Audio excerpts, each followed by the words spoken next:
Ich sitz mit dir am Lagerfeuer, verschmust, verträumt, verliebt. Ich schreib für dich ein neues Liebeslied.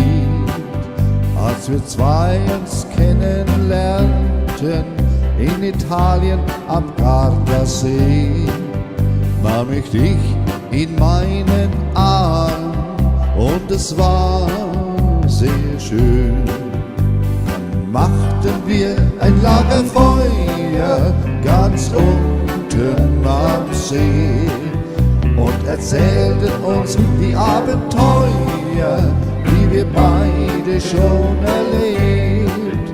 Dann machten wir ein Lagerfeuer und es tat oft ganz schön weh.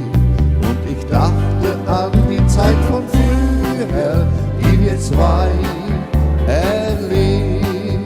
Und wir hatten damals kein Geld und reisten immer weiter um die Welt.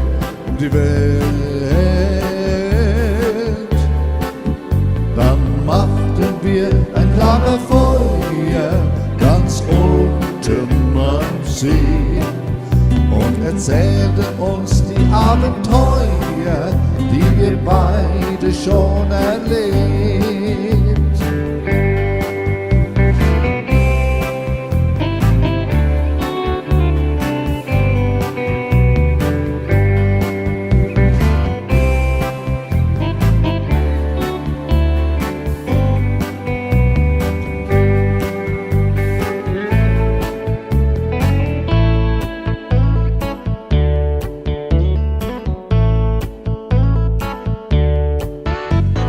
Machten wir ein Lagerfeuer ganz unten am See und erzählten uns die Abenteuer, die wir beide schon erlebt.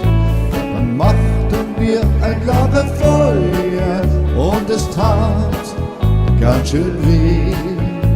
Ich dachte an die Zeit von früher, die wir zwei erlebt.